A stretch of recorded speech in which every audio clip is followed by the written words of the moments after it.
se dice que la medicina ayurveda es la más antigua, en realidad pues no se sabe porque existía la tradición oral que ha existido desde siempre, ¿no? Acuérdense que el primer hombre que se encontró con herbolaria pues fue un hombre de hace 11,000 años. Entonces váyanse ustedes a saber cuándo empezó todo, ¿no? Pero bueno, la más antigua que se escribió fue la Ayurveda. Eh, Hace 5,000 años se juntaron unos llamados rishis, que son sabios indios, y empezaron a desarrollar este sistema intrincado de salud y bienestar. A través de la observación y la práctica, pues descubrieron muchos secretos y facetas del individuo y cómo promover la salud duradera. El Ayurveda se basa en la creencia de que la salud se puede alcanzar a través del balance de la mente, cuerpo y espíritu. Entonces nosotros somos un reflejo del ambiente y nuestra salud puede ser transformada a través de la conciencia. ¿Qué quiere decir Ayurveda? ¿No? Es la ciencia enfocada en la curación, en mantener la calidad y la longevidad en la vida. Va a combinar ciencia con psicología, espiritualidad, filosofía, ¿sí? Para que cada individuo, como un microcosmos del universo, este, eh, digamos, relacionando al individuo con el universo como si fuera un microcosmos. Y Ayurveda quiere decir Ayur, vida, Veda, conocimiento. Acuérdense que Veda es lo mismo que Logos, quiere decir conocimiento. Entonces, el conocimiento de la vida. Es muy importante recordar que las civilizaciones antiguas se desarrollaron principalmente alrededor de ríos importantes, ¿sí? Por ejemplo, Egipto. Egipto se desarrolló alrededor del río Nilo. En cambio, el caso de los hindúes fue el río Indo, ¿sí? Eh, Se dice que esta cultura se desarrolló en la Edad de Bronce desde el 3300 antes de Cristo, ¿sí? Hasta el 1300 antes de Cristo. O sea, es antiquísima. Esta zona cubre lo que hoy es Afganistán, Pakistán y una parte de la India. Y todavía pueden encontrar restos arqueológicos de ciudades importantes, como son las que están aquí en el dibujo. Por ejemplo, Jarapa, Mohenjo, todavía se encuentran los basaltos de lo que fueron estas civilizaciones. Y como siempre viene la pregunta, ¿por qué se desarrollaron estas civilizaciones alrededor de los ríos?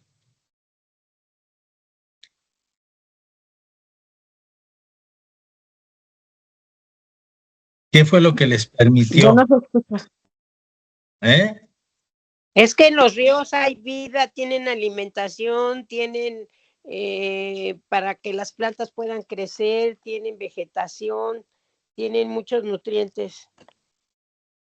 Y además acuérdense, por ejemplo, acuérdense que siempre les he dicho que hasta que el hombre empezó a sembrar fue que se desarrolló la cultura y el tiempo para pensar, obviamente de las castas altas, porque los demás eran esclavos, ¿no? Eh, entonces, ¿qué pasó?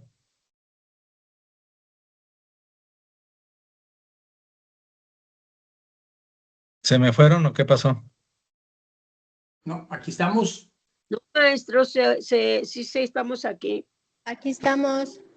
Es que me votó. Es que de repente como que bueno, a mí, se dejó de escuchar y luego otra vez.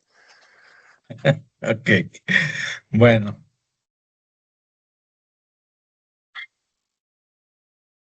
Bueno, entonces,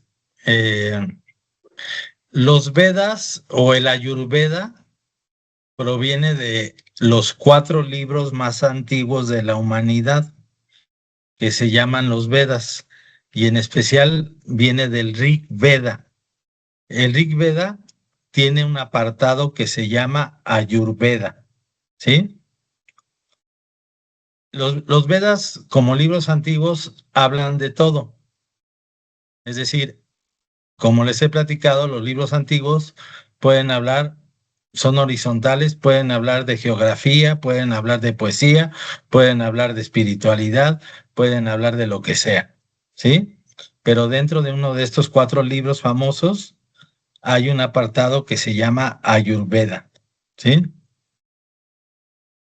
Ahora, ¿quiénes fueron estos personajes? ¿Sí? Pues fueron unos personajes antiguos de la cultura india que crearon estos libros, que los principales, ahorita los vamos a ver, se les llama samhitas, ¿sí? El más antiguo de todos los 4 es el Rig Veda y fue compuesto oralmente en sánscrito, ¿sí? A mediados del 2.º milenio antes de Cristo. Los samhitas, o los libros más antiguos, son el Rig Veda, el Sama Veda, el Yagur Veda y el Atharva Veda, ¿sí? Y bueno, la mayoría de los mantras e himnos se ocupaban de la naturaleza y de las deidades. En la antigüedad el hombre obviamente adoraba a los elementos, porque acuérdense que los primeros dioses o deidades eran elementos, como el viento, como el sol, ¿no? Y generalmente estos mantras se dirigían a los dioses y diosas, y se cree que la población de la época usaba estos mantras en sus ceremonias, ¿sí? Y en la realización de sus rituales místicos. Luego viene una segunda etapa que sigue siendo una etapa védica, pero se crean otros libros diferentes. Por ejemplo, los brahmanas. Luego vienen los Supavedas o Vedas secundarios, los Vedangas, ¿sí? Los Aniankas, han de decir qué chingadas palabras dicen, ¿no? Y luego los Supavedas, que son como más técnicos. Dentro de esos viene el Ayurveda, un libro de arquería, de música y danza, de estrategia militar, de arquitectura y de artes. Muy parecido a los códices de México. ¿Mm? Entonces, estos textos ayurvédicos pues tienen doctrinas de la medicina y son de autoría diversa. Por ejemplo, como les he dicho, normalmente se agarraba a un médico famoso para poderle poner su nombre y así darle valor a lo que escribían. Entonces, entre los 3 libros más famosos de la medicina, tenemos el Surruta Samhita, atribuido al doctor Surruta, ¿sí? Es la primera farmacopea, tiene alrededor de 700 plantas medicinales, 64 preparaciones, bases minerales y 57 preparaciones de origen animal. Este está más enfocado en la cirugía. Y luego viene el Charaka Samhita. El Charaka Samhita se le atribuye al médico Charaka y está más enfocado en la medicina interna, ¿sí? Y luego viene el Astanga que es Hridaya Samhita, atribuido otra vez a un doctor, muy importante. Bhagavata. Y luego vienen los Upanishads. Los Upanishads se distinguen de los demás escritos Vedas, ¿sí?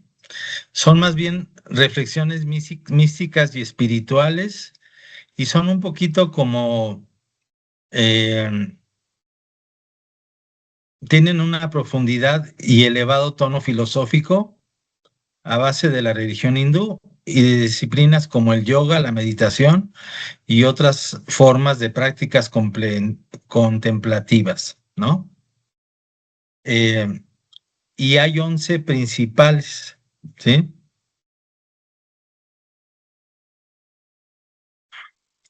Y luego vienen los Puranas, que ya son una manera de enseñarle al pueblo.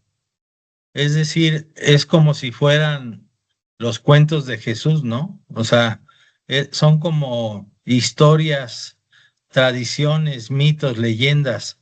Era una manera de enseñarle al pueblo todo el conocimiento. Ujú.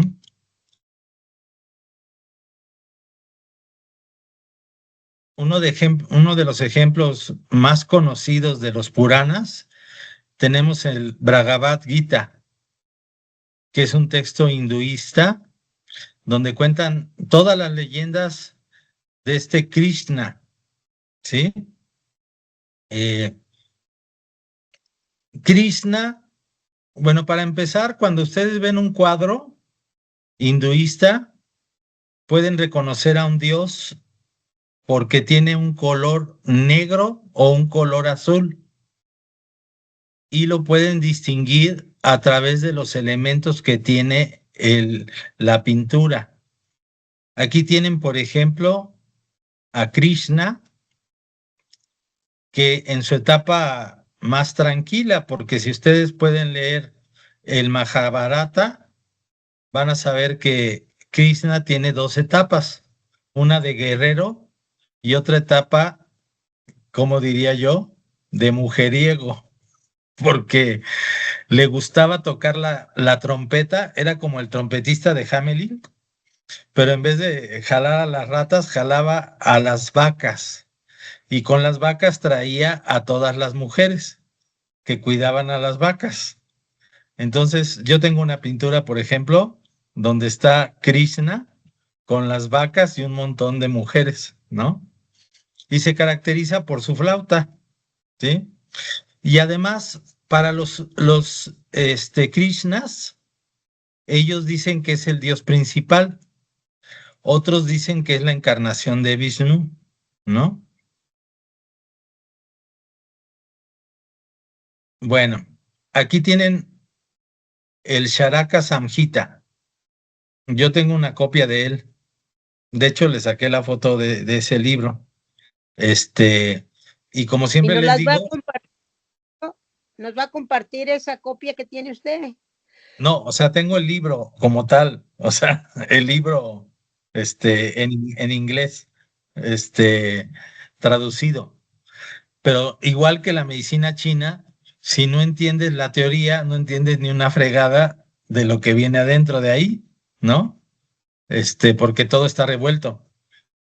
Bueno, entonces, Sharaka fue el primero que construyó una escuela, ¿sí? Eh, en el 700 antes de Cristo y fue el primero en que empezó a enseñar la medicina ayurveda. ¿Mm? Ahora, ¿por qué se parecen todas las medicinas?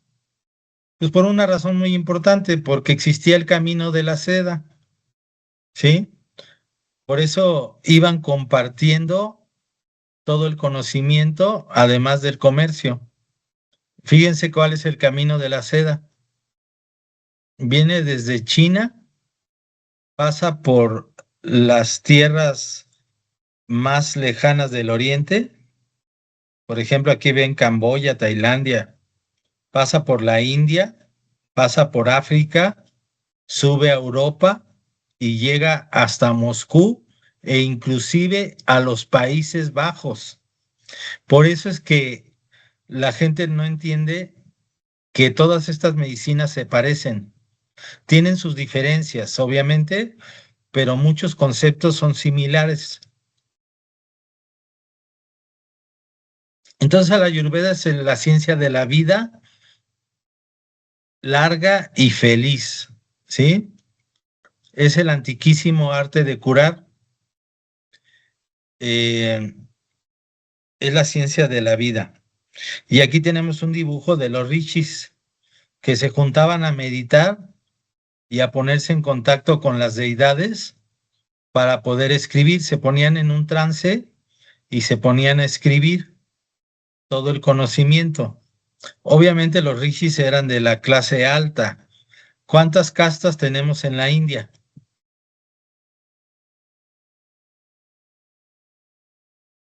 ¿Alguien sabe? Otra vez, repita la pregunta, maestro, por favor. ¿Cuántas castas existen en la India? Pues no sé, pero casi siempre están los gobernantes, los sacerdotes, los sabios, los médicos. No, Los... en este caso solo hay 4 castas, ¿sí? Y la casta más alta se llama la Brahma. Son Brahmas, ahora sí significa como sacerdote, pero inclusive están los más bajos que ni siquiera se les puede ver. A ver, ahorita les digo cuáles son las 4 castas.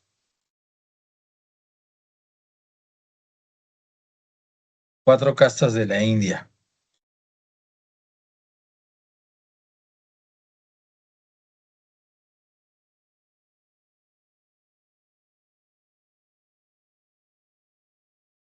Fíjense, están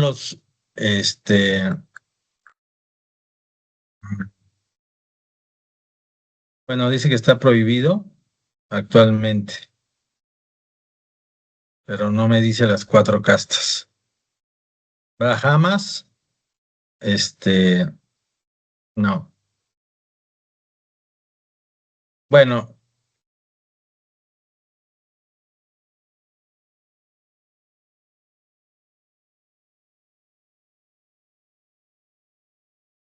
Brahmas, que son los sacerdotes, maestros y estudiosos. Luego están los Kshatriyas, que son los guerreros, reyes, gobernantes, encargados de la protección y administración. Luego están los Vaishyas, comerciantes, agricultores y artesanos, relacionados con la economía y el comercio. Y luego están los Shudras, que son los servidores, trabajadores, realizan las labores manuales y el servicio. Entonces los que escribían todo esto, pues eran los Brahmas, y son los que todavía en esta época se les enseña sánscrito antiguo, ¿sí? Como el caso de mi maestro que era Vasanlad, que podía leer en sánscrito y podía decir mantras en sánscrito, ¿sí? Bueno, ¿cuáles son las características principales? Pues eso es un sistema holístico que integra cuerpo, mente y espíritu, y habla de los principios universales que se deben de aplicar en la vida diaria, ¿sí? Y es capaz de tratar la causa de las enfermedades, ¿sí? En vez de entender meramente los síntomas. Se centra en el tratamiento integral del paciente y tiene muchos recursos terapéuticos que ahorita vamos a platicar un poco de ellos, ¿sí? Está orientado en lograr el rejuvenecimiento, eso se llama Rasayana, es una terapia específica para rejuvenecer, se le llama Rasayana, ¿sí? Y tiene una terapia muy especial que se utiliza para desintoxicarse. Esa terapia se le llama Panchakarma, ¿ok? Bueno, eh, existe una equivalencia entre el universo o macrocosmos y la persona o microcosmos, ¿no? Toda experiencia positiva o negativa a nivel corporal tiene su efecto sobre la mente y la mente sobre el cuerpo. Esa es la creencia que ellos tienen. Bueno, y todo alimento es remedio. Es decir, su primera terapéutica para ellos es el alimento, antes de la herbolaria o de cualquier otra cosa. Y tienen especialidades, tienen medicina general, tienen pediatría, obstetricia, cirugía, oftalmología, otorrinolaringología, toxicología y así, ¿no? Bueno, y forman su teoría a través de los 5 elementos. Aquí están las especialidades, ¿no? Parecidos a los elementos de la medicina china.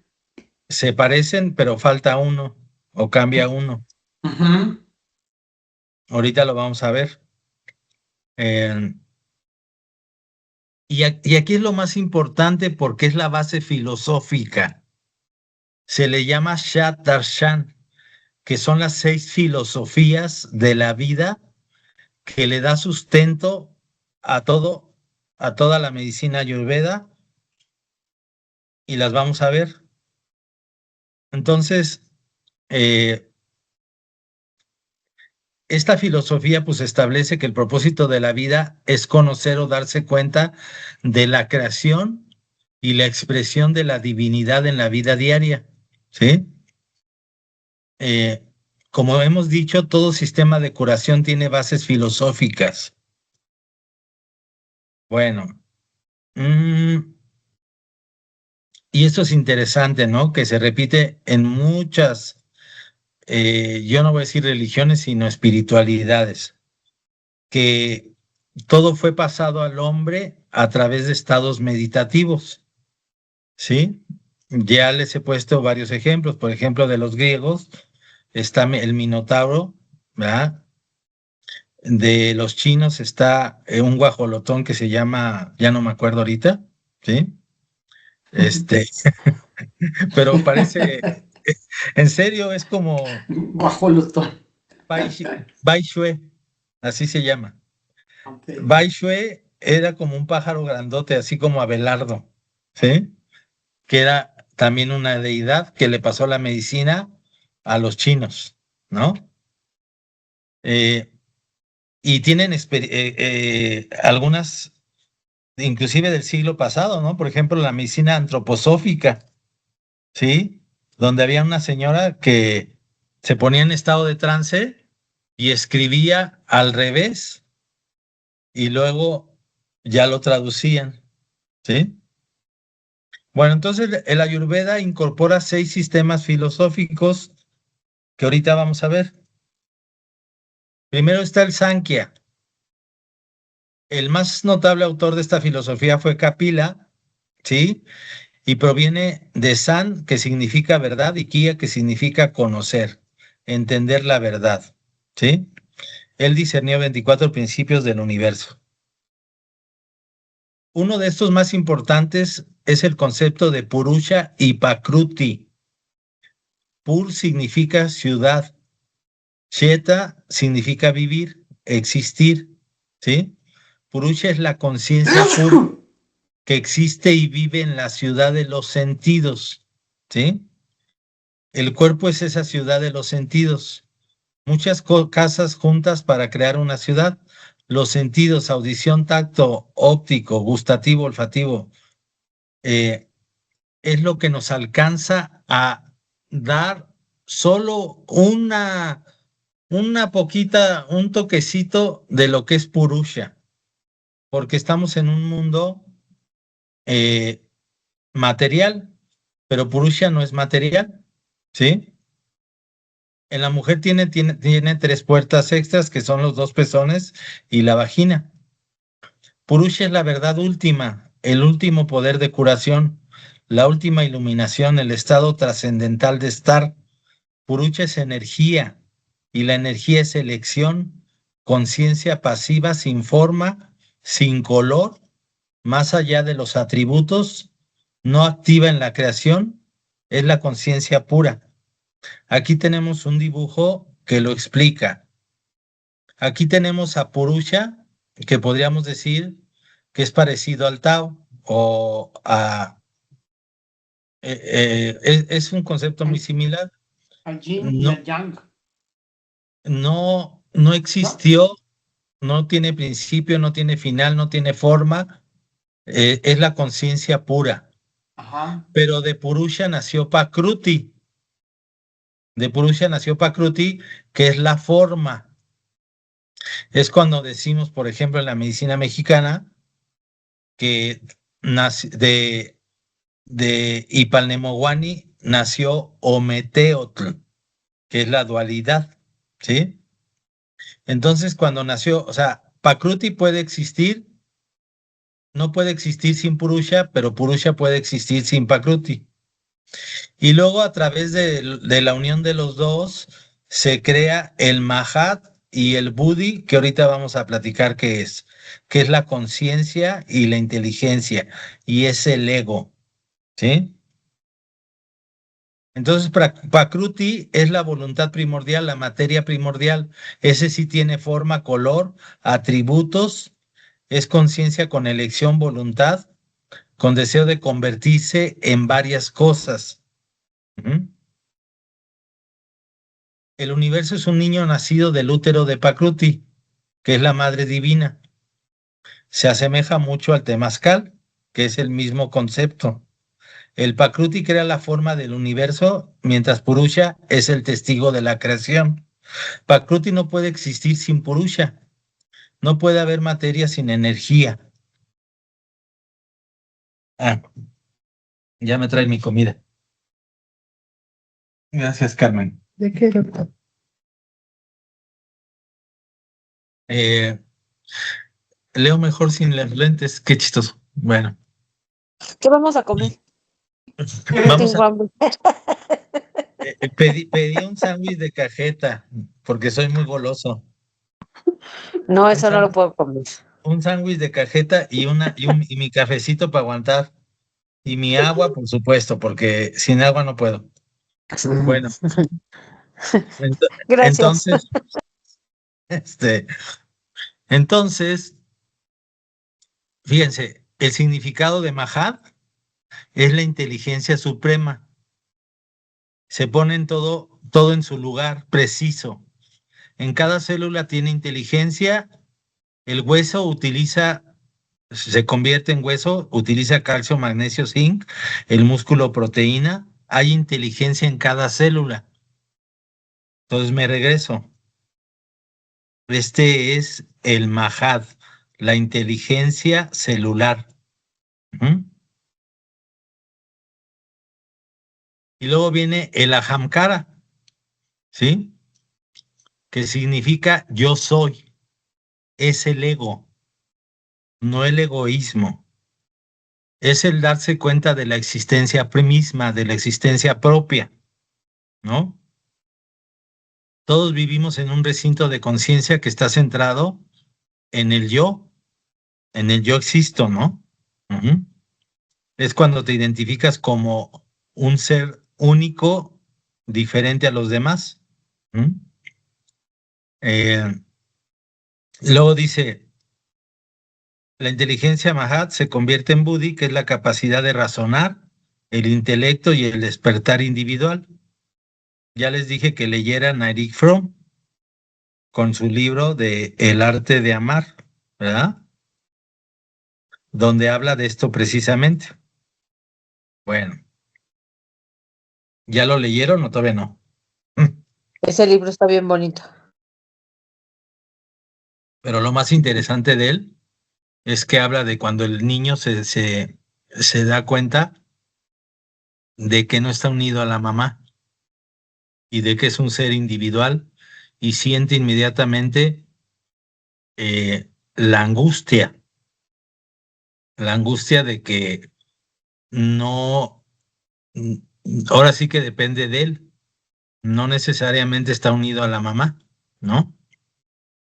Bueno, una expresión, estas son formas que tiene el expresiones del Purusha que tienen que ver con la conciencia. Se les llama gunas, ¿sí? Y hay tres tipos. Uno es el sattva, otro el rajas y otro el tamas.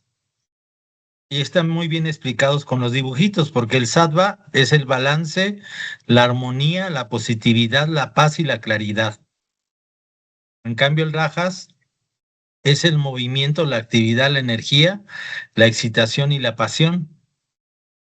Y el peor de todos es el tamas, que aquí ponen al huevón de ya no me acuerdo cómo se llama, este, que es la inercia, la inactividad, la negatividad y la apatía.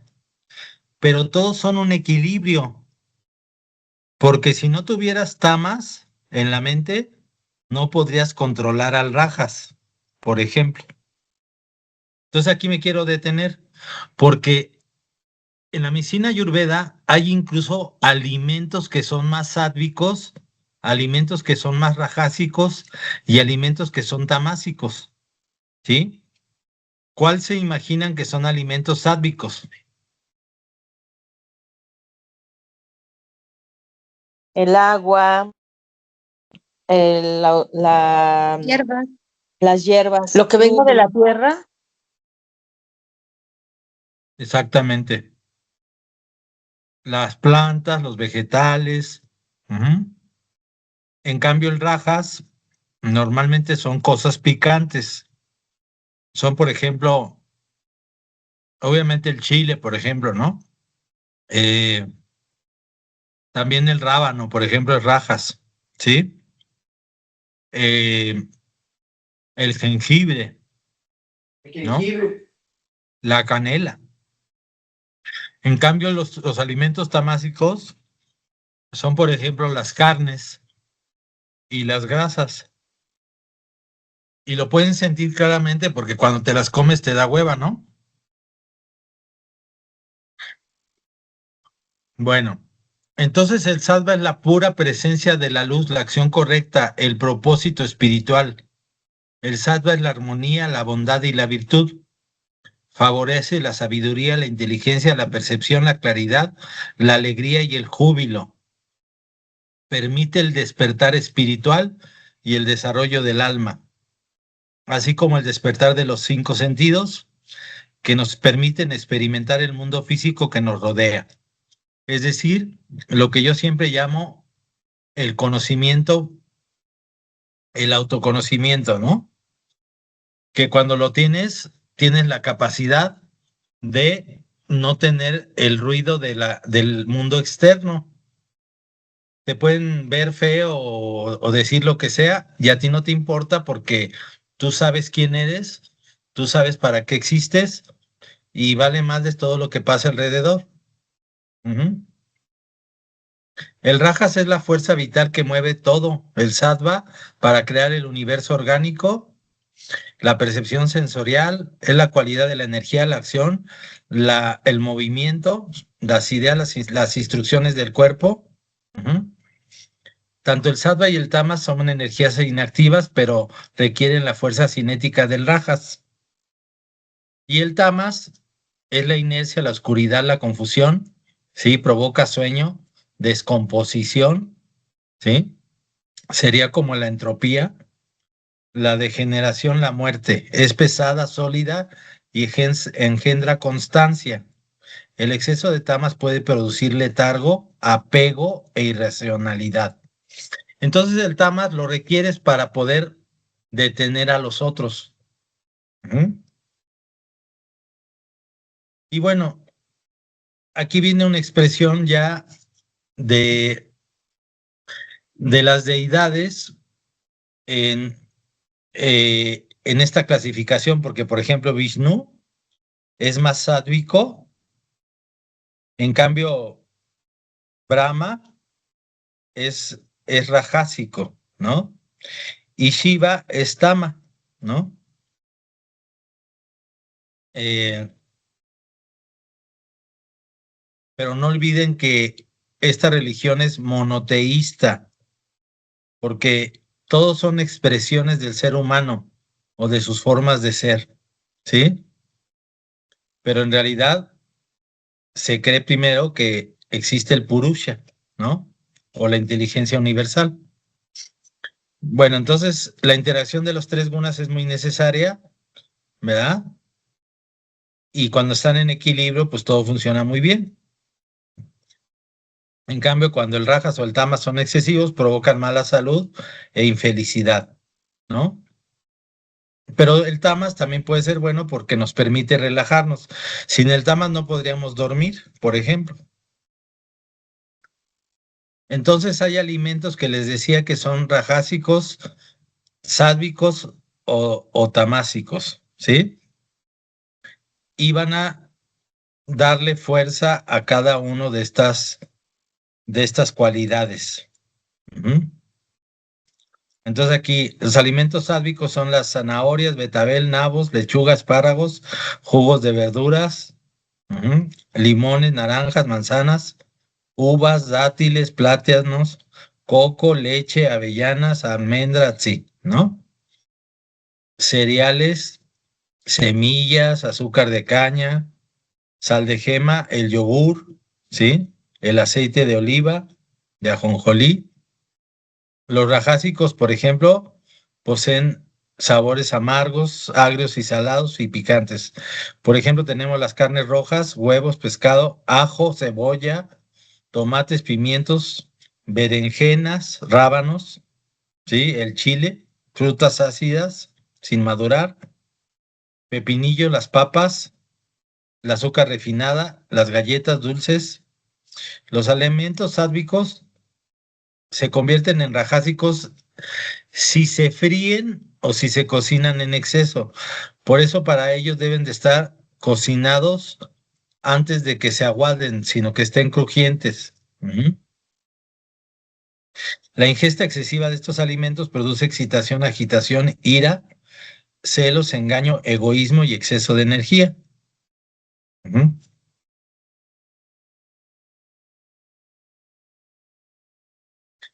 Los alimentos tamásicos son de baja calidad, desvitalizados, excesivamente cocinados, enlatados, desecados, bebidas dulces y efervescentes como el refresco, papas fritas, helado, exceso de alcohol, estupefacientes, aditivos, cerdo, vaca, carnes oscuras, cebollas, ajos, ¿no? Pan de más de 8 horas, quesos curados, alimentos fritos fermentados y frutas y verduras excesivamente maduras. Ahora vamos a hablar de los 5 elementos y los gunas.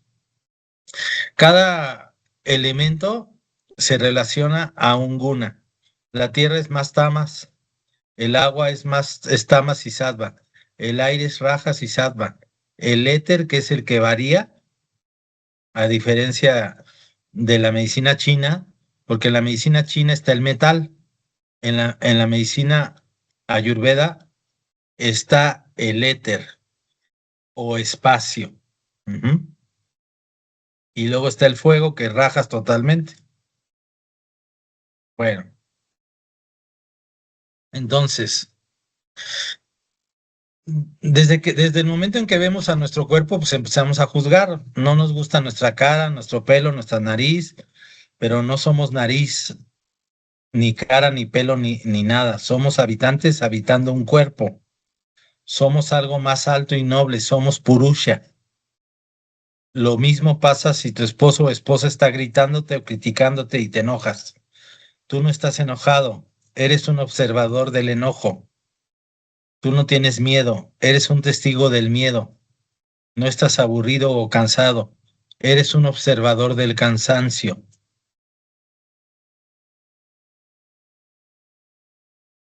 Si tienen algún comentario, lo pueden decir, porque yo sé que es complejo esto, pero creo que se está entendiendo, ¿no? Sí, maestro, Sí, yo todo doctor. lo que está usted diciendo lo dicen alguien que es un arquitecto, se llama Víctor Ayala, y se dice que son los 3 guías porque dice que hay entidades de luz energéticas que no son de esta dimensión, que le hablan, pero todo lo que usted está diciendo de que el observador, que somos observadores, que no somos nosotros, porque en tal caso, ¿quién está observando la acción que estamos haciendo o que está sucediendo? Habla también de que los tiempos no tienen tiempo, que es una creación del ser humano. Todo lo que está diciendo lo Bueno, dice la persona. lo que pasa es que tú eres espíritu desde esta concepción que está habitando un cuerpo en un momento dado. Obviamente ellos creen en la reencarnación. Entonces doctor. tú estás habitando ahorita un momento y un cuerpo. Adelante. Y el hecho de tener ese pensamiento nos quitaría un poco la responsabilidad que tenemos sobre el cuerpo y nuestras acciones, Claro que porque no, claro que no, porque ahí viene el karma y el dharma. ok, viene otra cosa, ok. Sí, porque yo dije, está quitando como responsabilidades de lo que hacemos, si es No, que, si es que somos meramente observadores. es que eres espíritu que observa lo que estás haciendo Ok, y luego va a ver las consecuencias de eso. bueno, va, Bueno, te sí, adelanto lo que es el dharma. El dharma es el bien hacer, el bien pensar, el bien accionar, el sentir bien, lo adecuado. Eso es la vida correcta. Eso ok. se llama dharma. Ujú, Y el perfecto. karma no es lo que la gente piensa. El Ujú, karma es simplemente la consecuencia de no llevar a cabo el dharma y tú la vas a vivir, porque cuando no haces algo correcto, inmediatamente va a haber una consecuencia que se llama karma, ¿sí? ok, sí. Bueno, y luego está el Nyaya y Vaisheshika. Estas filosofías significan la lógica, que es el Nyaya, y Vaisheshika significa especificar los aspectos importantes de la realidad concreta. Imagínense, estos cuates ya estaban pensando en la experimentación. Estamos hablando de muchos miles de años.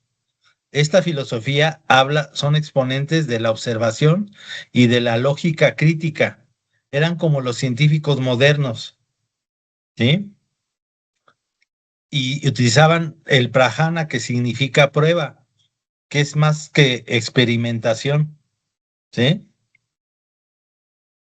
Y ellos desarrollaron las 9 sustancias causales del universo, ¿sí? ¿Cuáles son las 9 sustancias? Son el éter, el aire, el fuego, el agua y la tierra, que son los 5 elementos, pero también el alma, la mente, el tiempo y la dirección. Ujú. Entonces, Vaisheshika es similar a la teoría atómica en el aspecto que el universo está compuesto de átomos que se unen en dos, tres, etcétera. Ujú.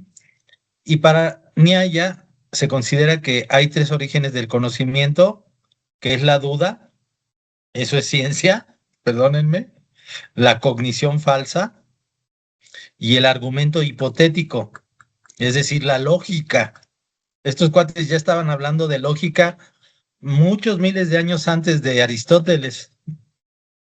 Hay 4 orígenes del conocimiento válido, que son la percepción, la inferencia, fíjense nada más, la comparación, que es, por ejemplo, un estudio comparativo, y el testimonio, que sería la metodología cualitativa actual, ¿sí?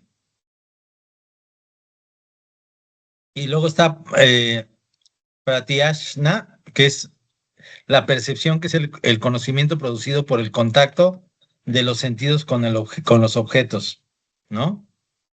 Y existe una percepción extraordinaria que se le llama, está asociada a la intuición, ujú. Incluye la percepción de las cualidades del alma a través del deseo, la aversión, el placer, dolor y cognición. Ujú. Esa es la percepción extraordinaria. Déjenlo en intuición, por ejemplo, ¿no? Anumana es la inferencia y cognición basada en una experiencia previa. Donde hay humo debe de haber fuego.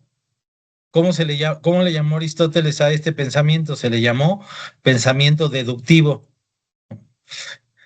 Es exactamente lo mismo. Como tú ya conoces una generalidad, puedes predecir una particularidad, porque tú ya sabes que ya relacionas el humo con fuego y entonces debe de haber un incendio, ¿no? ¿Mm? El Ayurveda puede usar estas inferencias para ver qué dosha se ha grabado. Ahorita hablamos de los doshas.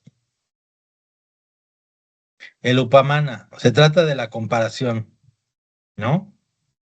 Cuando un objeto es similar a otro, ¿sí? Y podemos comparar, ¿verdad? Eh, y Shabda significa testimonio verbal.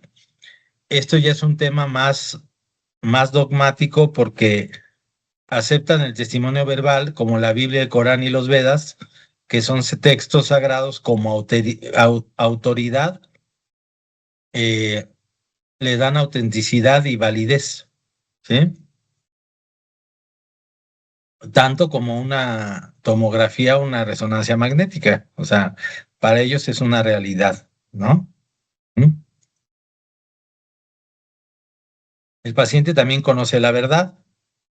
Él sabe que tiene un dolor opresivo, por lo cual debemos de tener un gran respeto por lo que el paciente dice. Ahora, ¿cuáles son los 5 elementos? Tenemos el éter o akasha. eh, Dice, es el todo encerrado, el todo impregnado, es omnipotente, omnisciente y omnipresente. El éter es la primera expresión de la conciencia. Es la necesidad básica de las células en el desarrollo de la materia. Es simplemente un concepto muy sencillo. Si no hay espacio, que es el éter o espacio, ¿dónde existirían las demás cosas? Si no hubiera espacio, ¿dónde existiría todo? O sea, es el vacío. No sé si me explique. Sin el espacio no hay nada. Es el primer elemento. ¿Mm? El aire es el segundo elemento, ¿sí? Eh, Cuando la conciencia se mueve, se crea el aire y el aire es el principio necesario para mantener el cuerpo en constante movimiento. ¿Mm? Y la energía universal se manifiesta en el aire a través del prana, que sería el concepto vitalista dentro de la medicina ayurveda. Es el flujo de conciencia en la célula, eh, y tiene inteligencia, ¿sí? Y el prana tiene varios tipos. Hay, está el, hay uno, dos, tres, cuatro, cinco. Es la fuerza vital necesaria para todos los movimientos de todo el cuerpo y de todas las células, ¿sí? Del corazón, de la respiración, de todo. Y se puede alcanzar, y por eso van a entender lo que es el pranayama, que es una forma de yoga que trata de mover el prana a través del cuerpo, ¿sí? Inclusive en el masaje ayurveda, el movimiento que se da es para estimular que se mueva el prana en todo el cuerpo. El masaje ayurveda sigue el recorrido del prana, ¿sí? Y luego tenemos al elemento llamado fuego o Agni. Cuando el movimiento crea fricción, se crea el fuego, que es la siguiente manifestación de la conciencia, y es muy importante porque transforma todo. Le podríamos llamar metabolismo, si ustedes quieren. Transforma el alimento en energía, la temperatura corporal, el proceso digestivo, ¿sí? Y mueve la sangre a través del cuerpo. Y luego tenemos el elemento agua asociado a la energía química. Es el solvente universal donde realizan todas las funciones bioquímicas y transforman nutrientes a través del cuerpo. Y por último tenemos probablemente el más importante, que es la tierra. El concepto tierra existe en todos lados y en todas las culturas antiguas. Y es el más importante porque es el más nutritivo. Es la tierra como tal. La tierra, ¿qué te da? Te da alimento, ¿verdad? Te da seguridad, ¿sí? Sostiene y alimenta todas las criaturas vivas del planeta, dándoles alimento y hogar. Y en el cuerpo forma las estructuras sólidas y tejidos compactos derivados de este elemento, como la tierra, que es el hueso, el cartílago, las uñas, el pelo, los dientes y la piel. ¿Sí? En todos los conceptos, por ejemplo, entre el hombre y la mujer, ¿quién es tierra? El hombre, Mujer. La mujer es tierra. la mujer, sí, porque es como el útero, ¿no? La mujer es tierra. Cuando la tierra de una casa no está bien, todo se vuelve un desmadre. ¿Mm?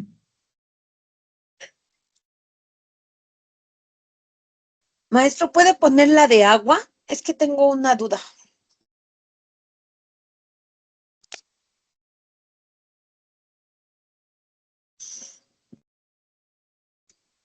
Ujú. Energía química. Sí, ya, gracias.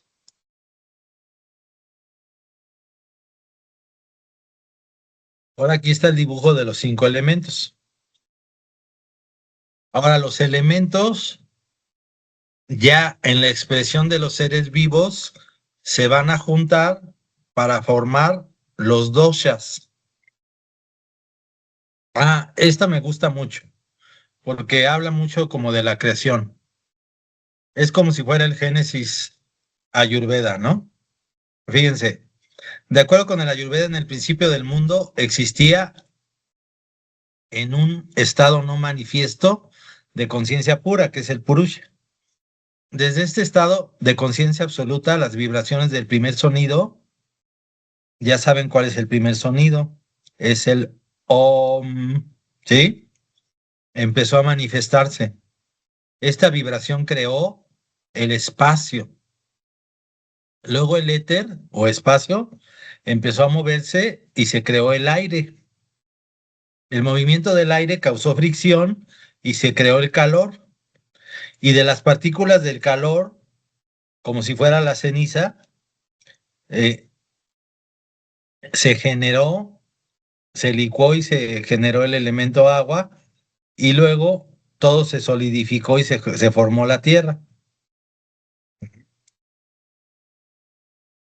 Y obviamente los elementos no deben de entenderse literalmente, son cualidades de la vida, son cualidades de todo lo que existe. No es como siempre que critican a los elementos, no, los elementos no hablan del agua como tal o del fuego, hablan de cualidades que hay en el universo y en la vida, ¿sí? Bueno, y tener en balance los elementos es el objetivo, ¿no? ¿Mm? Eh, Cuando están adecuadamente estos elementos, pues va a haber buena salud, este, y el incremento de alguno de ellos, pues va a causar enfermedad. Por ejemplo, sin que se incrementa la tierra, hay obesidad, el incremento de agua es edema, el incremento de fuego es fiebre, úlceras, y también afectan las facultades mentales, desde luego, porque no está separado el cerebro del cuerpo, ni la mente, ¿no? Y aquí tiene pues un cuadro nada más que habla sobre los diferentes elementos y los sentidos y los órganos que están relacionados a ellos y sus cualidades, ¿no? Pero lo más importante, bueno, falta otra cosa, que es el alma. La sexta de las 9 sustancias causales es el alma. El alma es eterna, universal, individual o suprema y es indivisible. Es un sustrato del fenómeno de la conciencia.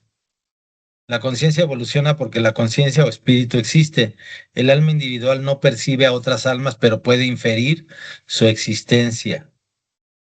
A ver, se los voy a traducir, por ejemplo, lo que dice el Core Energetics, que es uno de los derivados de la psicología de la bioenergética. Acuérdense que uno de los alumnos de Freud, que era se me olvida ahorita, creó a partir de él tenía dos alumnos importantes que eran John Pierre Racos y Alexander Lowen. Alexander Lowen creó la bioenergética o terapia psicocorporal y John Pierre Racos creó el Core Energetics. ¿Qué te enseñan ahí cuando has estado en una sesión de eso? Que tú eres un pedacito del alma universal que se desprendió y que entró a tu cuerpo y que trae la memoria de toda el alma, de toda la conciencia de todo el universo. ¿Y para qué entró en tu cuerpo? Para aprender. Ujú. Y cuando morimos regresamos a la conciencia pura, ¿sí? Bueno, en el sueño uno olvida el cuerpo y la mente y se conecta directamente con el alma.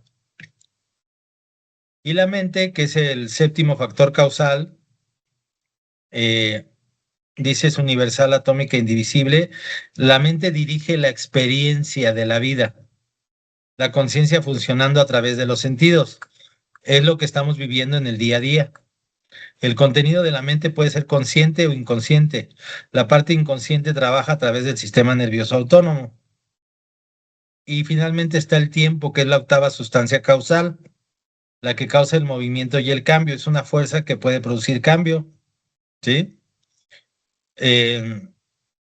Igual que en la medicina china, hay un horario en que predomina alguno de los doshas, que ahorita no se los he explicado todavía, pero es muy importante porque también tiene que ver con la vida, porque ellos dicen que dependiendo de la respiración y de cuántas respiraciones tienes al día, puedes alargar tu vida o alentecerla, ¿sí?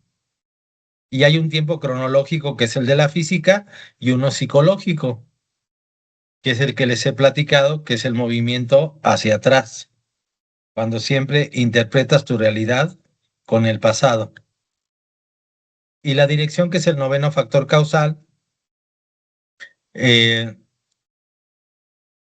la dirección de la energía, que puede ser al oeste, oeste, norte, sur, etcétera, y tiene que ver también con temas de los rumbos, muy similar al tema de los rumbos en otras culturas, y puede ocuparse inclusive para la casa, ¿no? Para desarrollar, pues, desarrollar dónde poner la cama, dónde poner la cocina, dónde poner el baño, etcétera, ¿sí? Y luego está Mimamsa, que significa analizar a través del entendimiento de la verdad, ¿sí? Esta filosofía busca alcanzar la libertad a través de la ejecución del Dharma, ¿sí? El Mimamsa prueba la existencia de Dios, dice que debe de haber un movedor inmóvil que mueve todo objeto. ¿Le suena parecido a algo? Aristóteles, ¿no? Usa mucho los rituales basados en los Vedas y en los Upanishad. Creen un Dios eterno, sin tiempo, sin existencia pura, el cual es reflejado en cada ser humano, ujú, como el cielo se refleja en el agua. Y luego está la filosofía del yoga. El yoga no es una disciplina, es una filosofía, pero luego se llevó a disciplinas. La quinta filosofía es el yoga. Ujú. Significa la unión del ser superior con el inferior, la unión del hombre con Dios. Y esto tiene que ver con las disciplinas que te ayudan a unirte a la divinidad, porque les tendría que hablar de los koshas. Los koshas son las 7 capas que tenemos. La primera capa es el cuerpo. Luego tenemos una segunda capa energética, luego una tercera, una cuarta y hasta una séptima. Esa séptima es la que se pone en contacto con la divinidad y te permite saber lo que es correcto, ¿sí? y es la que más está en contacto con la divinidad en el sueño, por ejemplo. Es la que te dice lo que debe ser adecuado, lo que es moral o ético, como le quieran llamar, ¿no? Ujú. Eh, y para eso, pues el pensamiento es una barrera, un obstáculo. Y hay sutras del yoga y un sistema ya metodológico, ¿verdad? Para llegar a este camino. Ujú. Los 8 métodos de la iluminación del yoga son el yama, que son las 5 restricciones, el niyama, las 5 observaciones, los asanas, que son las posturas, ¿sí? El pranayama, que es el control de la respiración, el pratyahara, el retiro de los sentidos, el dharana, enfoque en la atención en un objeto o mantra, como el shirodhara, cuando te ponen el aceite aquí, o por ejemplo en el budismo zen, que te concentras en una cosa para poder perder la percepción de todo. El dhyana, la meditación, un flujo continuo de atención sin palabras o pensamientos para despertar la conciencia, ¿no? Y el samadhi, que es el balance del cuerpo, mente y conciencia. Profe, ¿y si se pueden evitar los sentidos? Sí, de hecho, además de las disciplinas antiguas, hoy en día existen unas cápsulas, bueno, no hoy en día, eso lo crearon desde los 60. Eran unas cápsulas en donde te pones con agua a temperatura corporal y te quitan todos los sentidos. O sea, te encierran en esa cápsula y te quitan los sentidos. Se utilizó en la época psicodélica y hoy está regresando para tener espacios de relajación en donde te meten en este lugar y te ausentas de todos los sentidos y te pones en contacto contigo mismo. Pero, pues si es un claustrofóbico, le va a dar miedo, ¿no? Y otra manera, pues es la meditación, ¿verdad? La meditación es muy parecido a esto, ¿no? O sea, en el que es tanta tu concentración en ti mismo que no ves todo lo que está alrededor, ¿no? O bloqueas esos sentidos, ¿no? Es correcto. Eh, mm, Se establece a través de calmar la mente, ¿m? Para lograr tener una percepción del mí mismo, ¿no? Este, y bueno, las asanas del yoga, que son las posiciones, también se clasifican de acuerdo a lo que está enfermo, por ejemplo. El pranayama puede ser utilizado para la enfermedad y hay asanas, que son las posiciones que van a estimular diferentes órganos. ¿M?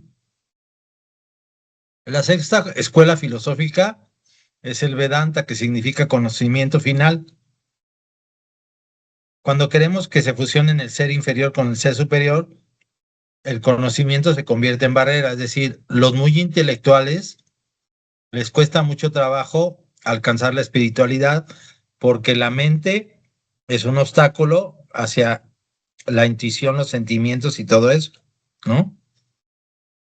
Uno no puede conocer a Dios o a nuestro yo mismo real leyendo libros. Ujú. Un upa significa cerca, nishat, sentarse en la vecindad del maestro. Es como en el budismo zen, que de repente te dicen, el alumno no puede buscar al maestro, el maestro encuentra al alumno, es una casualidad, es el momento necesario, es un momento que ocurrió porque ya estaba destinado. Y por ejemplo, en el budismo zen hay hay una lección donde llega un maestro y le da una cachetada a un alumno y nada más. Y esa fue la enseñanza, ¿sí? Eh, pero bueno, pueden ser de muchos tipos, ¿no? Por algo se la dio y por algo entendió algo. Ahí es muy importante que vean, por favor, las 4 estaciones de la vida. Ese es un libro de de budismo, un libro, una película de budismo imprescindible, ¿eh? Las 4 estaciones de la vida. Ujú. Posteriormente, la Ayurveda incorpora la filosofía budista fundada obviamente, por Buda o este, ahí se me olvida su nombre ahorita, ¿cómo se llamaba Buda? Mm, Gautama Siddhartha. Gautama, Gautama. Siddhartha Gautama. Y hay un libro muy bonito de Hermann Hesse, ¿no? Donde explica su historia. ¿Sí lo han conocido? Sí, pues Hermann se llama Siddhartha, ¿no? Maestro, ya hace Ese, muchos años lo leí. ese libro está muy padre. También escribe el lobo estepario y otros. Y él es el que escribe el poema de No desistas, que es muy padre. Ujú. Hermann Hesse. Bueno, entonces el Maestro, budismo, ¿cómo dijo que los 4 qué? Hace ratito que dijo que la película de las 4 estaciones de la vida, gracias. ¿ok? Las Sí, 4 estaciones de la vida, ¿vale? Ok. La esencia de las enseñanzas de Buda están condensadas en las 4 nobles verdades. El sufrimiento existe una causa del sufrimiento, existe el cese del sufrimiento y existen medios para cesar el sufrimiento. Son las 4 grandes verdades del budismo. ¿Y por qué existe el sufrimiento? Porque existe el deseo, el control, que es la causa del sufrimiento. Y decía Buda, existe el cese del sufrimiento y los medios para cesar el sufrimiento, que en general les voy a decir que es el desapego, ¿sí? Aquí pone 12 causas del sufrimiento, que es la ignorancia, las impresiones pasadas, la conciencia, la idea de mente-cuerpo, 6 órganos de cognición que no te hacen ver la realidad, contactos de los sentidos con los objetos, sensaciones, sentimientos, dolor, placer, deseo de disfrutar, apego a las cosas, ¿m? Y ¿cómo podríamos decir? La idea del envejecimiento y la muerte, ¿sí? ¿Cómo se sobrepasa el sufrimiento? A través de la percepción y observación correcta, el correcto pensar, el correcto hablar, la conducta correcta, el vivir correcto, el hacer correcto, la atención plena y la correcta meditación. Esto se llama Dharma. ¿Mm? Bueno, y luego todas estas filosofías pues les dan la teoría básica para desarrollar lo que llamamos el Ayurveda, ¿no? Ujú. Ok. Para el Ayurveda, el ser humano es un ecosistema vivo en constante transformación que depende de un equilibrio entre los elementos materiales, principios funcionales, fuerzas sutiles y temporalidad, ¿no? Y hay capas simultáneas de la realidad, desde la materia visible hasta la energía sutil, que podríamos llegar no solamente al pensamiento, sino a la espiritualidad, ¿no? Aquí están los elementos, ya lo vimos, es el mismo cuadro, ¿no? Eh, Akasha, receptividad, vacío, Vayu, aire, movimiento, y vienen sus analogías biomédicas. Por ejemplo, Akasha, cavidades corporales, Vaya o aire, impulsos nerviosos, motilidad, fuego, metabolismo, enzimas y calor. Agua, cohesión, plasma, líquidos extracelulares, tierra, tejidos sólidos y hueso. Ujú. Y ahora sí, viene lo bueno. El tridosha. El tridosha solo existe en los seres vivos y es la unión de los elementos, ¿sí? El primero de los tridoshas se llama Vata. El Vata es la unión de el éter o espacio y del viento. Da el movimiento, activa el sistema nervioso, provoca la peristalsis, la respiración. Y en la personalidad es el cuate que está, normalmente es un cuate delgado que solo está en su mente. Vive en el mundo del pensamiento, ¿sí? Porque es éter y es viento. O sea, está allá arriba. Podrías decirle, en exageración, sería un esquizofrénico, por ejemplo, ¿no? Un pintor, un escritor, ¿no? Pero tiene un problema cuando se desequilibra, que se vuelve muy ansioso, tiene insomnio, estreñimiento. Y el Pita es la combinación del agua y fuego, pero domina el fuego. Es el metabolismo, la digestión, las enzimas y hormonas. Y en su personalidad, imagínense un sargento del ejército. Es un cuate dominante, regañón, es un cuate que puede ser un líder, ¿sí? Es valiente, afronta los problemas con fuerza, pero se puede desequilibrar y causar problemas como gastritis, ira, inflamación, acné y hiperacidez. Y el Kapha es el gordito bonachón. Es la unión del agua y de la tierra. Su parte es nutrición, estructura, inmunidad. La persona que tiene bien su Kapha tiene un fuerte sistema, un cuerpo muy fuerte, aguanta enfermedades y todo. El desequilibrio va a causar obesidad, letargo y congestión y edema, y sobre todo, así como son muy compasivos los Kapha, que es el gordito compasivo, cuando está en exceso, esta parte de cuidado se convierte en control y se vuelve celoso y obsesivo, ¿sí? ¿Preguntas hasta aquí de los doshas? No, maestro, yo vi ahorita, busqué lo de las 4 estaciones de la vida. Son de unos japonesitos, un budista con un niño que amarra animalitos, porque hay dos, una dice las estaciones nada más y otro dice las estaciones de la vida. Y en las estaciones de la vida están los japonesitos así como los de los templos. Y la otra es una mujer con su nieta. No, te digo, es un templo que está en un lago y hay un monje que cuida a un bebé, a un niño. Ah, entonces la del monje, sí. Gracias. Uh-huh. Y habla del ciclo de la vida.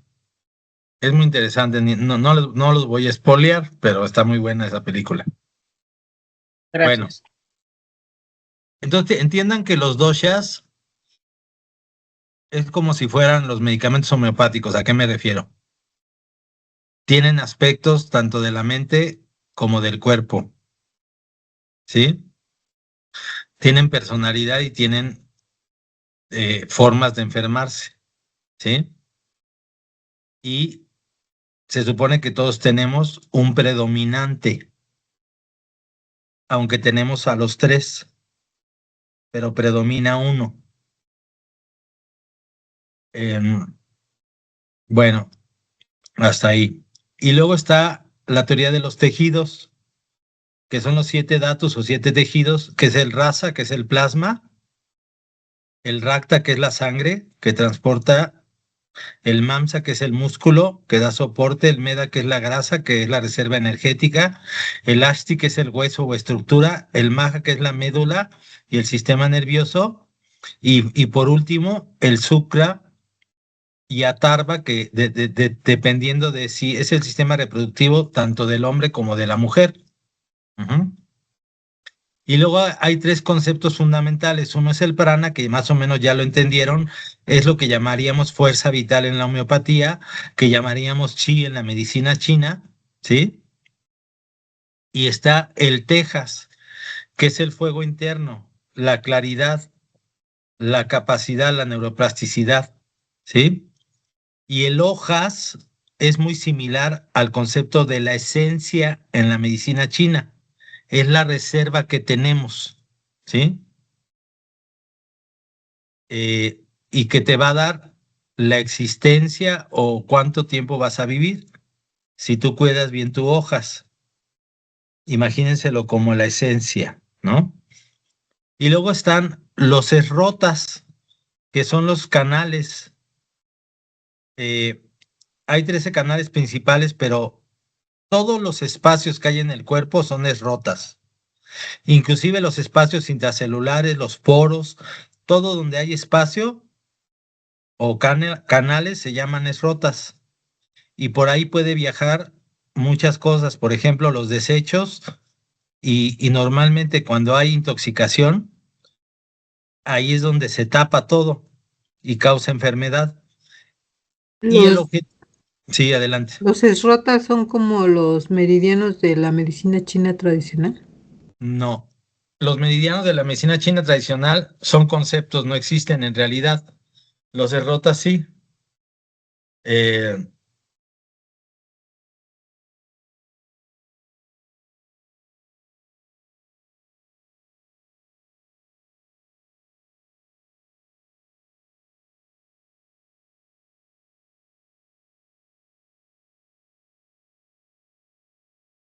Se fue el sonido, maestro.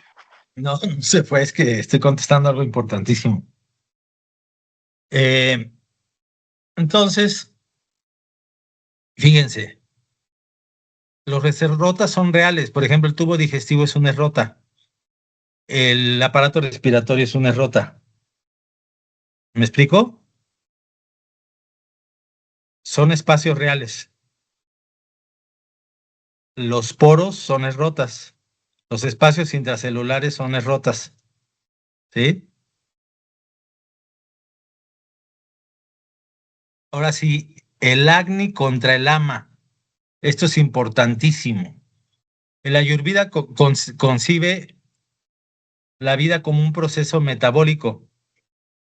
El concepto de Agni, el fuego digestivo, metabólico y transformador, cuya fuerza determina eh, el metabolismo celular, la claridad mental y la inmunidad, que es el hojas y la longevidad, ¿no? El Agni es como lo que le da el fuego para producir todo. Cada célula y cada órgano tiene un Agni, pero un Agni de los más importantes es el del tubo digestivo, que es el que nos ayuda a poder deshacer todos los alimentos. Hay un Agni de cada tejido, pero el de tubo digestivo es importantísimo para poder descomponer a los alimentos. Por eso los hindúes te dan de comer, por ejemplo, antes de comer un tecito para empezar a calentar el Agni, y utilizan especies para estimular al Agni y que tengas una buena digestión y que utilices los alimentos, porque cuando no los utilizas adecuadamente se convierten en desechos que se llaman ama. Ahora, si yo les dije que cada célula y cada órgano tiene un Agni y un metabolismo, cuando no tiene fuerza, ese Agni se va a convertir en cada tejido en ama. Ama significa toxicidad. Y en la concepción ayurveda existe en la realidad. Es una masa, es como si fuera, podrían llamarle la linfa o las toxinas del cuerpo, o como le quieran llamar, pero existe como tal. Y el problema del ama, es que empieza a alterar todo el funcionamiento del cuerpo. Produce toxicidad y enfermedades, ¿sí? Aquí están los tipos de Agni dependiendo del lugar, ¿no? la digestión es importantísimo, que es el Sama Agni, ¿no? Cuando hay el Agni, el hipermetabolismo, como en el hipertiroidismo, es que está demasiado el Agni en la glándula tiroidea, ¿sí? Entonces, bueno, hasta aquí es muy importante que entiendan esta parte, porque cuando el metabolismo no funciona adecuadamente en un órgano, se genera ama, que podría ser el concepto de flema en la medicina china, ¿sí? Eh, entonces, fíjense qué padre.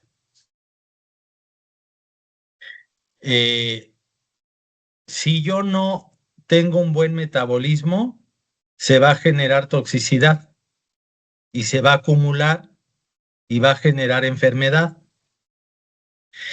Y hay una terapia específica para sacar todo ese ama del cuerpo. Esa terapia se llama panchakarma. Ahorita vamos a platicar de ella. ¿Hasta ahí vamos entendiendo? Sí, profesor. Ahora viene la Sí. fisiopatología. La fisiopatología son las 6 etapas de la enfermedad. Primero está el sanshaya. En esta etapa, fíjense que el pita, el kapha y el vata están localizados en un espacio digestivo. El vata está en el intestino grueso. El, el pita está en el intestino delgado y el kapha está en el estómago. Entonces, el sanchaya es cuando empieza como a crecer, está en su estado todavía dentro de su espacio, y prakopa es cuando ya empieza a desbordarse de su espacio y afecta, por ejemplo, si hay demasiado pita que está en el intestino delgado, el calor del pita, como es fuego, se sube al estómago y te causa gastritis. Pero la etapa de prasara es cuando ya se desborda del tubo digestivo y empieza a entrar en la sangre, ¿sí? Y luego la etapa de Stana Sanraya quiere decir que ya invadió la sangre y empieza a meterse en los tejidos. Y finalmente, y esto es muy importante, la última etapa de la fisiopatología, el Vyakti, es cuando, tengo que explicar esto muy, muy importante. Cada órgano tiene unas cualidades. Cuando estudias cada órgano, tiene sus cualidades o cómo funciona. Cuando es invadido por el kapha, el pita o el vata, transforma sus cualidades en las cualidades del dosha que lo está invadiendo. Y es la manera que te das cuenta de que ese órgano está invadido por un exceso de uno de los doshas, ¿sí? Por las cualidades que cambiaron en ese órgano, ¿sí?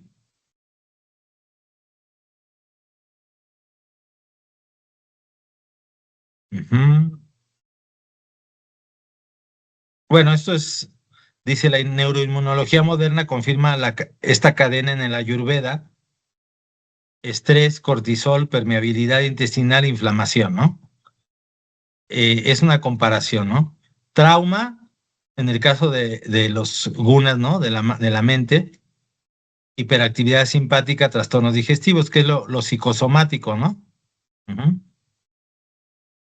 ¿Cómo se hace el diagnóstico Ayurveda? Básicamente, híjole, aquí está cañoncísimo, porque el diagnóstico Ayurveda utiliza la medicina convencional, normal, pero además se basa en el pulso, que es mucho más complejo que el pulso de la medicina china, ¿eh? Pero te va a decir el Pakruti, que es tu estado basal, por decirlo, tu constitución, En el pulso profundo y en el superficial te da el Vikruti, que es la enfermedad, o en lo que estás ahorita alterado, ¿sí? O cuál es uno de los doshas que está en exceso a través de tocar el pulso.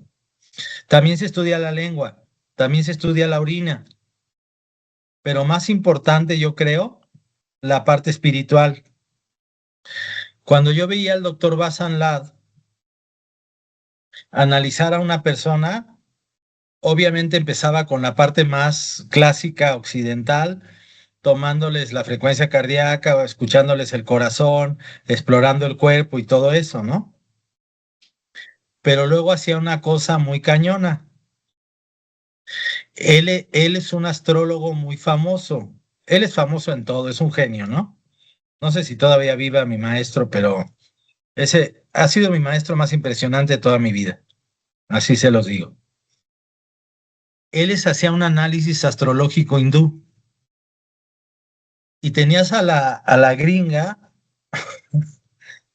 ahí sentada y de repente le decía, señora, le hice un estudio y aquí me salió que hace 2 meses usted sufrió una pérdida muy importante. Madre, se ponía a llorar de inmediato. Y yo dije, ¿qué pedo con esto, no? O sea, este güey está muy cañón. Pero era una manera muy interesante de entrar en lo más importante que es la parte existencial, ¿sí? Entonces tocaba la parte Para mí la Ayurveda es la mejor terapia de todas porque va desde lo más físico, desde lo más material, a lo más sutil que es la espiritualidad. Y él luego clavaba la parte en la existencialidad a través de utilizar la astrología.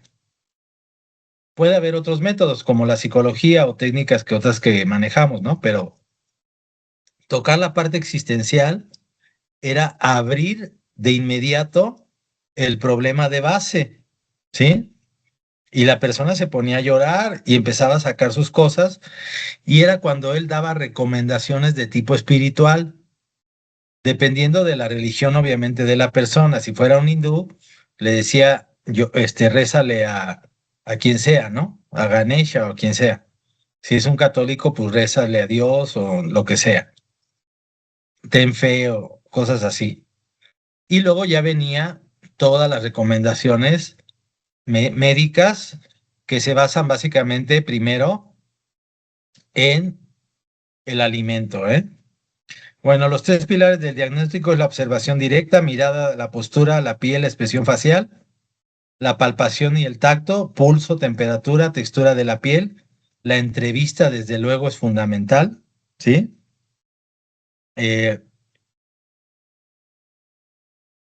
diagnóstico de lengua, ¿sí? Que también es muy interesante y se parece muchísimo, aunque tiene variaciones a la medicina china. Pero si se fijan, tiene muchas similitudes, ¿no? Por ejemplo, los lados son el hígado, ¿sí? La punta es el corazón, igual que en la medicina china, el centro del estómago y la raíz habla de la parte de abajo del cuerpo. Es muy similar. Y obviamente se utilizan también los estudios biomédicos de laboratorio, además de los ayurvédicos, ¿verdad? El tiempo que se utiliza es 1 hora por lo menos con un paciente, por lo menos la primera vez, y es identificar pues, los patrones, las relaciones causales que tiene esta persona y hacer una hipótesis clínica para poder hacer un tratamiento, ¿no? No compite con los procesos biomédicos, los complementa, ¿sí? ¿Cuáles son las terapias ayurvédicas? Dice Charaka, cuando la dieta es adecuada no hay necesidad de la medicina. Cuando la dieta es inadecuada, la medicina no sirve. En el Ayurveda, la terapéutica no comienza con la enfermedad, sino con la vida cotidiana. El primer tratamiento es el comportamiento diario. La alimentación como primera medicina. Entonces, una vez diagnosticando cuál es el dosha que está en exceso, le vas a preparar una dieta basada en los excesos que tenga para poderlos controlar, ¿sí? Dependiendo si es Vata, Pitta o Kapha, ¿vale? Y luego las recomendaciones, como el despertar temprano, el hacer masaje, ¿sí? Les da recomendaciones como el masaje, el automasaje, ¿sí? Con aceite, o que otra persona te dé el masaje, la meditación, el pranayama. Ujú. Y de acuerdo a la estación también se utilizan los alimentos. Ellos se fijan mucho en que los alimentos sean estacionales. Ujú. Y desde luego está la fitoterapia, que vuelvo a repetir, no es la primera terapéutica, pero tenemos ejemplos que hoy en día ya están más que reconocidos desde su parte científica. Tenemos el ashwagandha, ¿verdad? Que es la Witania somnífera, que se ha utilizado, ya se conceptualiza como un adaptógeno que disminuye el cortisol y la ansiedad, ya está más que analizado. La cúrcuma también viene de la medicina ayurveda, ¿verdad?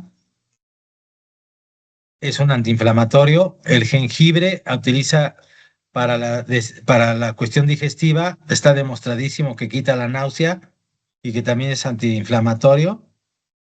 La Bacopa munieri, que mejora la memoria y causa neuroprotección. Entre cientos de plantas hindúes que se conocen. Y aparte, los hindúes no tienen solo plantas, tienen animales y tienen minerales que siguen todo un proceso de purificación que tarda meses. ¿Sí? Utilizan metales fuertes como el mercurio, pero los purifican y ya no queda nada de mercurio y se utilizan para enfermedades muy graves como el cáncer, por ejemplo. Y hay recomendaciones como el yoga y el pranayama, ¿no? Intervenciones mente-cuerpo, las asanas, que son las posiciones, el pranayama, que son los ejercicios respiratorios, y la meditación para reducir el estrés y mejorar la plasticidad neuronal, ¿no? Y hay estudios más de sobra que han demostrado los beneficios terapéuticos de este tipo de terapias. ¿Mm? Ahora sí, el panchakarma, que me encanta esta cosa porque está bien cañona. Eh, Tiene 3 etapas. El purvakarma, que es la preparación previa, que se hace con oleación interna comiendo ghee. Ghee es la mantequilla purificada, y aceites con masaje en el exterior, y además se utiliza el calentamiento a través del vapor. Esto va preparando a los serrotas para la siguiente etapa, que son las 5 acciones purificadoras, ¿sí? Que se basan en cada exceso, ¿sí? A ver, déjenme ver si están acá. No está aquí el panchakarma, se los voy a describir. Está el vimana, por ejemplo. El vimana sirve para quitar el kapha. Entonces te empiezan a dar un agua que tiene, por ejemplo, en la mayoría de los casos, hierbas, y una de las más principales es el orosus. Y te dan hasta, ¿qué te puedo decir? Te pueden llegar a dar 15 litros, pero poco a poco. Y lo vas, te provocan el vómito.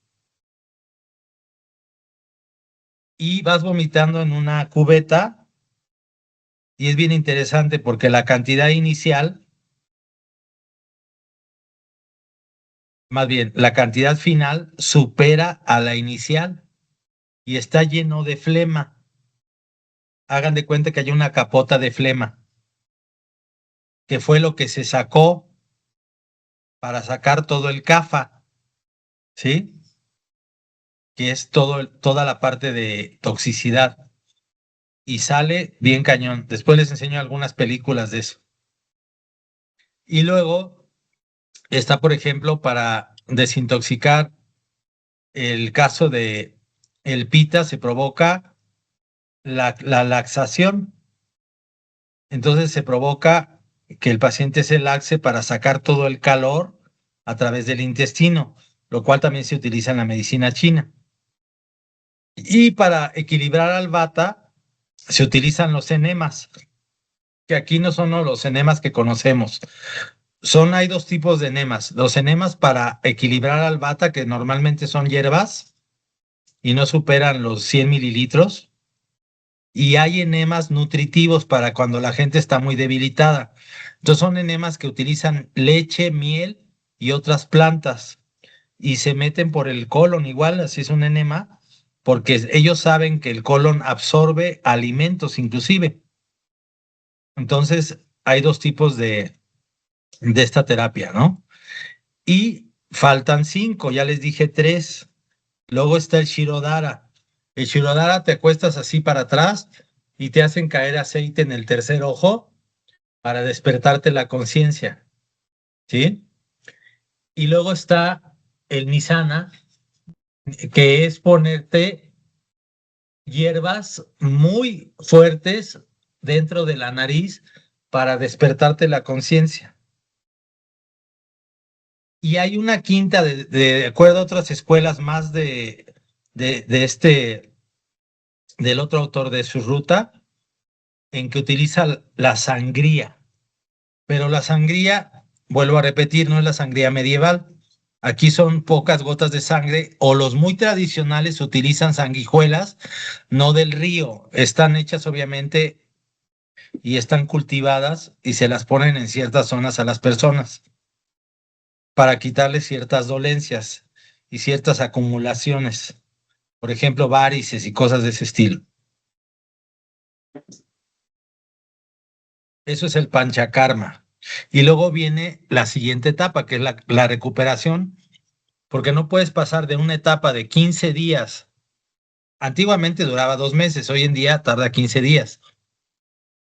Luego viene la recuperación, donde das alimentación ligera, reposo guiado, y luego todavía mejor viene la etapa de Rasayana, que es la etapa de rejuvenecimiento, que son otras semanas. En la antigüedad utilizaban meses para que ya que te desintoxicaste y te curaste, alcances un nivel mejor de salud y de conciencia. Evidencia científica del panchakarma, pues se ha visto mucho, ¿no? Doctor, Sí, adelante. ¿nos podría dar las terapias que se emplean? Sí, de hecho, esto yo creo que lo tardamos en varias clases y les voy a poner unos videos para que vean cómo vomitan. Ok, gracias. Sí. Bueno, el panchakarma ya se ha demostrado porque tiene muchas mejoras.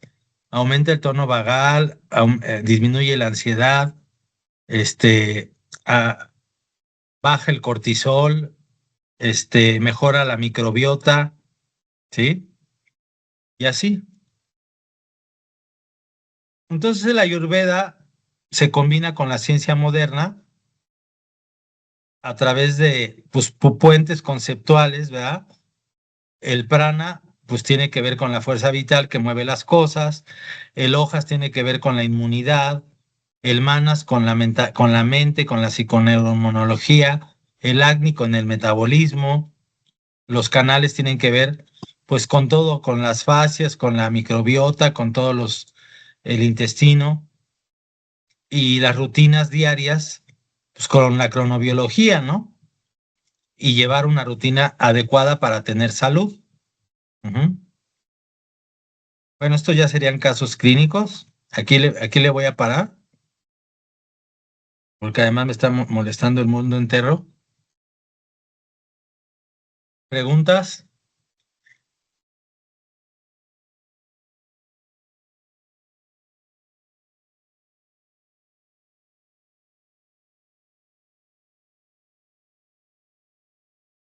¿Alguna pregunta, algún comentario?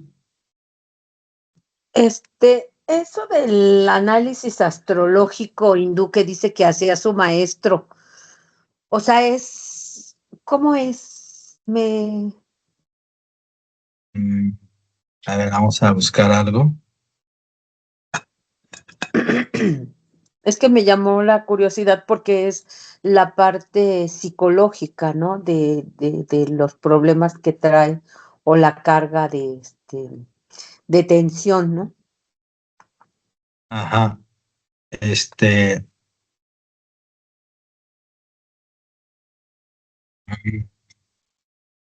A ver, te voy a compartir rápido una página web.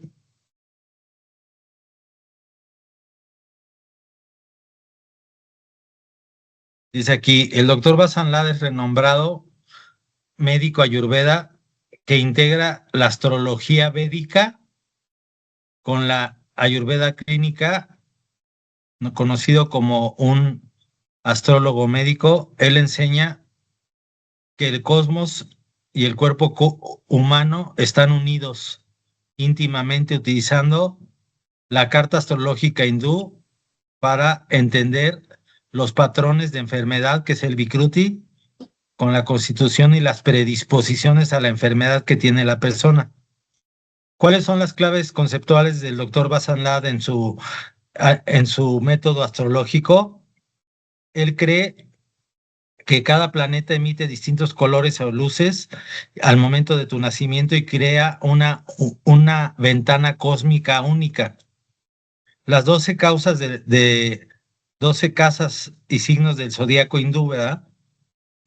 Correlacionan con la anatomía humana y fisiología. Por ejemplo, el ascendente se relaciona con la constitución, mientras la sexta causa normalmente te da el entendimiento de la enfermedad. Y bueno, su aproximación holística se basa en el entendimiento de los desbalances de los doshas, que es el Vikruti, y utiliza los principios ayurvédicos como la dieta, el estilo de vida, las hierbas y la utilización de gemas, que también es muy importante para las ayurvedas.